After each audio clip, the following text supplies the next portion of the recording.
Well, the biggest dress rehearsal goes on tonight on the primetime stage, and the national audience watching the Seahawks and Packers. One guy they're not going to be watching, didn't make the trip, isn't going to be playing, is all-pro fullback Michael Robinson. And I think, Danny, on first blush, you and I look at the Michael Robinson situation as far as locks go on this roster. Just first blush reaction. I can't imagine this team and this roster without the all-pro fullback. I haven't seen any indication that they're planning to phase him out. And what I mean by that is you haven't seen Derek Coleman or Spencer Ware getting extensive run as the first team blocking fullback.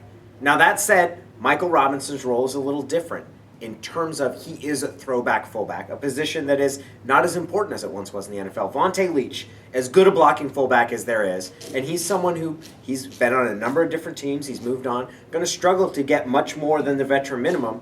And Michael Robinson is really at the top of this pay scale for that position.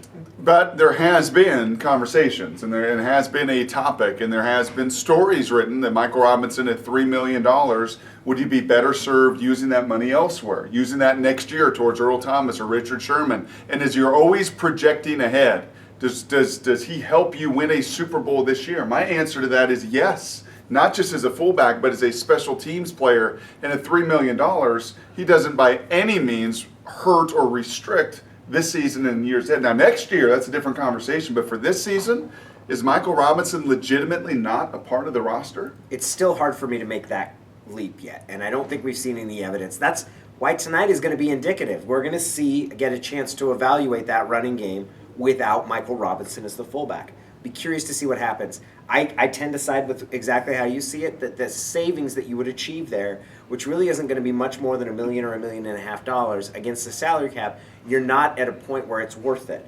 But then again, there's also the difficulty of you're constantly trying to keep your team young. Yep. And you don't want to have money sunk in. It's better to get rid of a player too early than too late. Possible restructure? Are there conversations going on? What's going to happen just 1 week from now as they go from 90 to 53 players just about 8 days from now? Plenty to discuss and sure a lot of football to watch tonight.